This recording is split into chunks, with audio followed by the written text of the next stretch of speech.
This is the iPad Air Screen Replacement Repair Guide brought to you by Repairs Universe.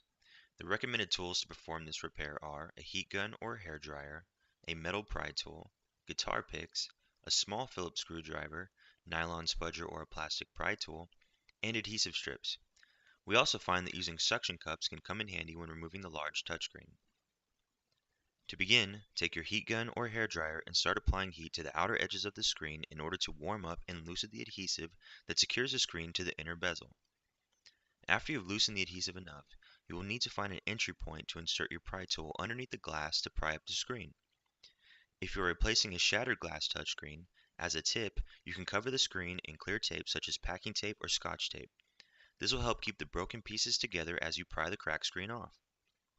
You want to start on the left-hand side of the iPad because the flex cables for the touchscreen are located at the right, and you may not want to damage them with your pry tool. Once you have found a good spot to get your pry tool underneath the glass, you can insert an additional pry tool or guitar picks to start releasing the adhesive that secures the screen to the inner bezel.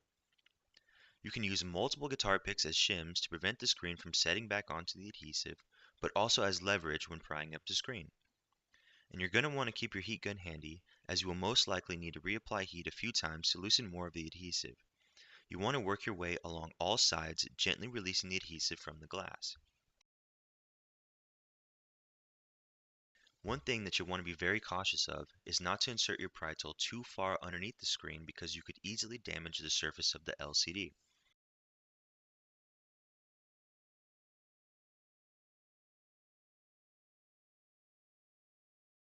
Once you have freed the left side of the screen, you'll need to repeat the steps for the bottom and top sides. Slide your pry tool along the edges and sides and insert additional guitar picks as necessary to keep the screen propped up from the adhesive.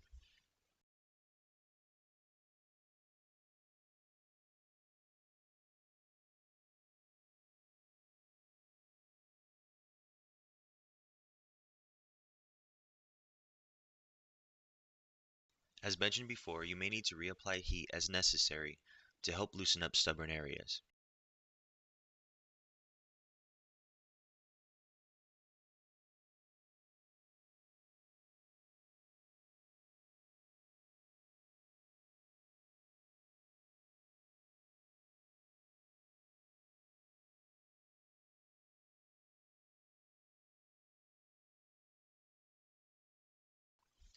Once you have pried up the top, left, and bottom sides of the screen, you can then use your heat gun to help you fold over the screen from the left side towards the right like a book.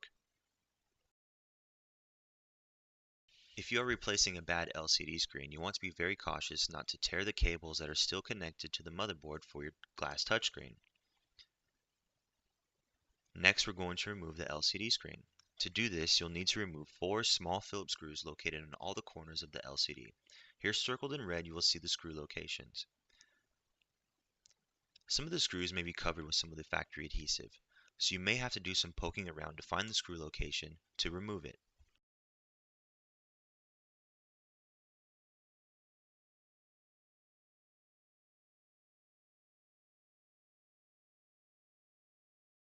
As a reminder, all of these screws are the same size, so you won't have to worry about getting them mixed up. Just place them in a neat pile off to the side for reassembly.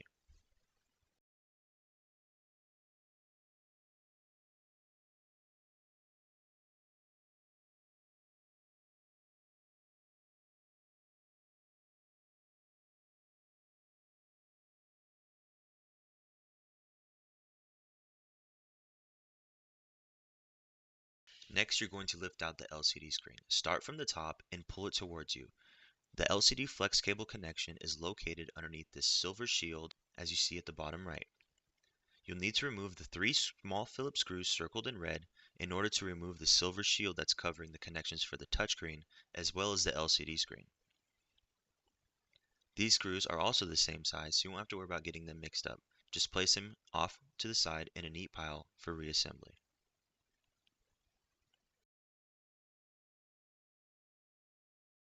Be aware that the LCD flex cable is adhered to the underside of this silver shield. We find it easiest to take your nylon spudger or pry tool and pry from underneath the LCD flex cable in order to release the pop connection and the shield.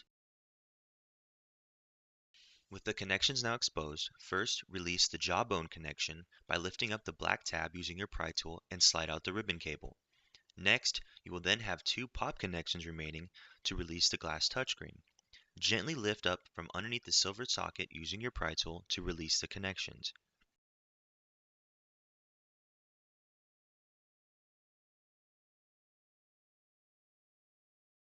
Now you're ready to install your new touchscreen. But before installing a new glass touchscreen, you will need to clean up any glass shards or debris from the adhesive in order to be sure that you have a clean and flush application of your new screen.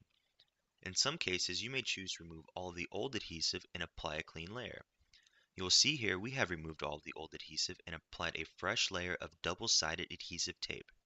Here you can see an example of the areas that you will want to cover to ensure your new screen fits flush inside the bezel.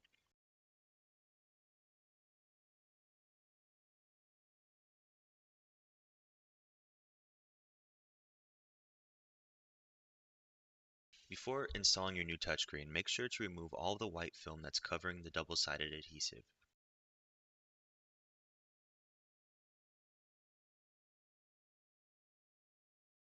To install your new touchscreen digitizer, you will need to first attach the two pop connections in the correct sockets on the motherboard.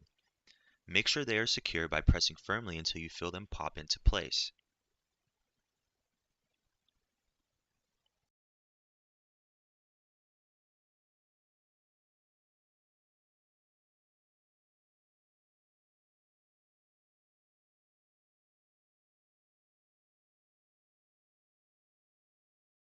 Next, insert your home button flex cable into the slot of its jawbone connection.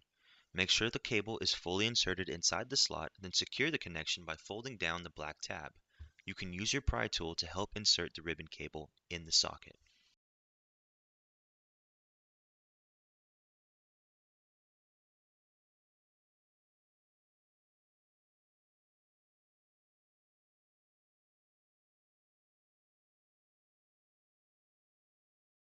Now you're ready to install your LCD screen.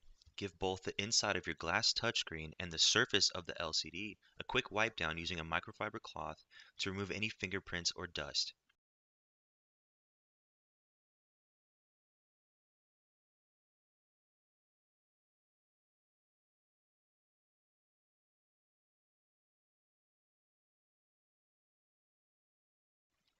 If you did not replace the LCD screen and the flex cable is still adhered to the metal shield, line up the screw locations and gently pop the connections back into its socket.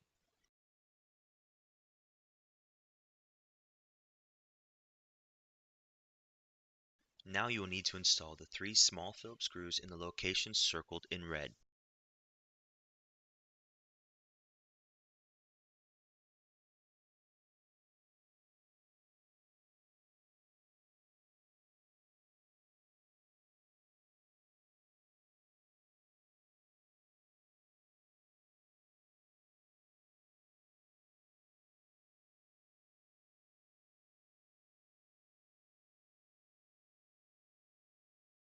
Next, you are ready to lay your LCD back inside the inner housing. Make sure the screw locations line up properly and give your screens another quick wipe down.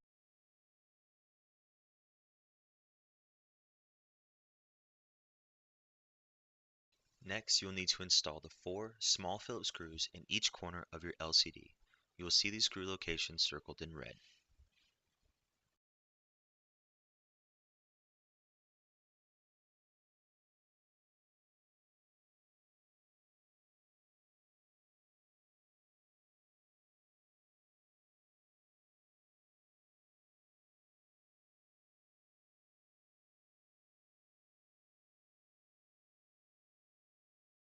Finally, flip over your glass touchscreen and align it properly so it fits flush inside the bezel. Be careful not to touch the inside of the touchscreen or the LCD so you don't leave any fingerprints sealed underneath the glass.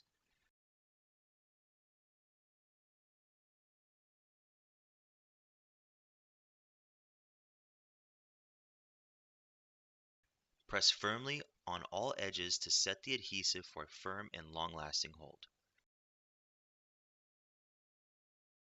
Congratulations, you have successfully repaired your Apple iPad Air. Follow the links in the description below to find screen replacements, internal parts, and repair tools to fix your iPad Air at our website. If you found this video useful, please like it below. Also, subscribe to our channel for more repair tutorials. Follow us on Facebook and Twitter for news, updates, and discounts at our online store. And remember, all of the parts and tools shown in this video can be purchased at www.repairsuniverse.com.